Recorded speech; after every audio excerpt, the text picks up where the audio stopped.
Alors, je ne recule absolument devant rien. Même le Covid, le fameux Covid qu'on croyait disparu et qui est de retour, la preuve, puisque j'en suis victime.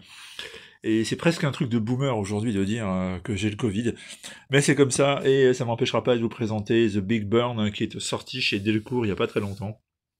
Alors, ça fait partie de ces albums surprise, parce que bon, j'en attendais pas spécialement grand-chose. Et néanmoins, bah, j'ai été agréablement surpris, même très agréablement surpris par cette histoire. Alors, les crédits, ils sont là, vous voyez, une création de Joe Anderson et Lee Garbett.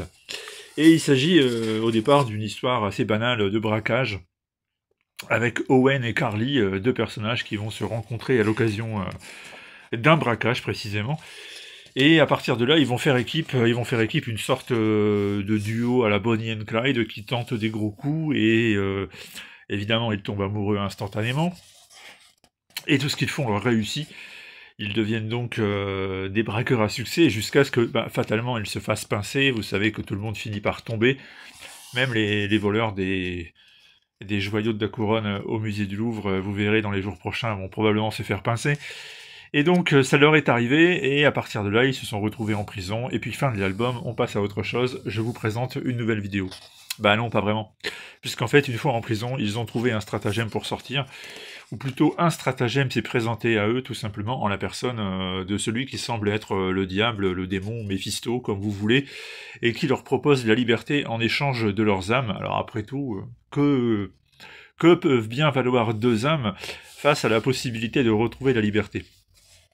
Du coup, le marché est accepté, et à partir de là, on entre dans quelque chose de beaucoup plus déjanté, puisque nos deux cambrioleurs sont remis dans la nature, mais ils ont perdu le goût de vivre, comme s'il manquait quelque chose de très important à leur existence, et pour cause, leur âme tout de même.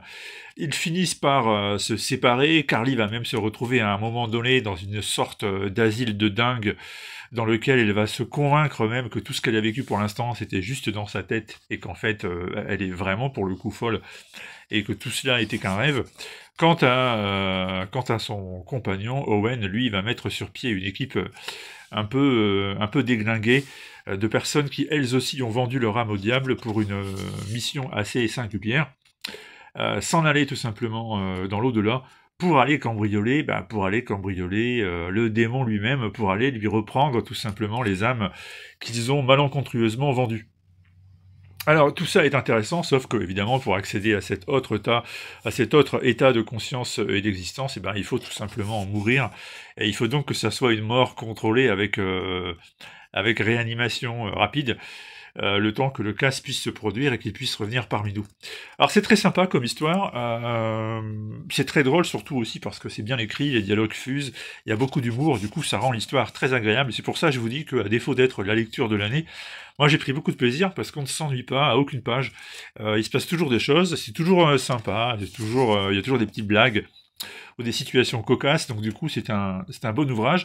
Côté dessin, c'est bien illustré, vous avez beaucoup d'aplats comme vous pouvez le constater, avec des fonds de casse qui sont pas forcément extraordinairement détaillés, mais il y a un petit côté Cliff-Chiang, comme on a pu le remarquer à plusieurs reprises dans ses dessins, et Garbett fait du bon boulot, donc voilà, c'est simple, mais c'est très efficace.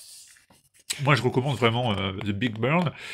Alors, j'ai pu aussi constater une ressemblance assez étonnante avec une histoire qui a été publiée dans la série Dylan Dog en Italie. Alors, évidemment, si vous ne lisez pas Dylan Dog et l'italien, vous la connaissez pas.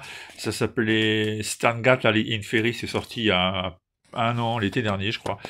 Et c'était une histoire en deux parties où justement Dylan Dog s'en allait faire un casse en enfer, et il avait besoin pour ça de mourir, sauf qu'il avait des complices qui étaient chargés de le ramener à la vie. Et il y avait même, à l'intérieur de sa visite aux enfers, une espèce de scène où il était au volant d'une sorte de camion, avec une course-poursuite à toute vitesse, qu'on va retrouver également dans cet album. Bref, il y a quand même des points de ressemblance assez troublants. Alors je sais pas si c'est tout simplement que l'influence, que l'inspiration vient au même moment à des artistes différents, ou s'il y a quelque chose derrière. C'est à creuser, cette histoire. En tout cas, voilà, ça s'appelle The Big Burn, c'est sorti chez Delcourt, et puis, bon, bah, c'est pas forcément l'album sur lequel tout le monde va se pencher, mais c'est pourtant un des plus sympas que j'ai lu ces temps derniers, et je me suis pas ennuyé du tout à aucun moment.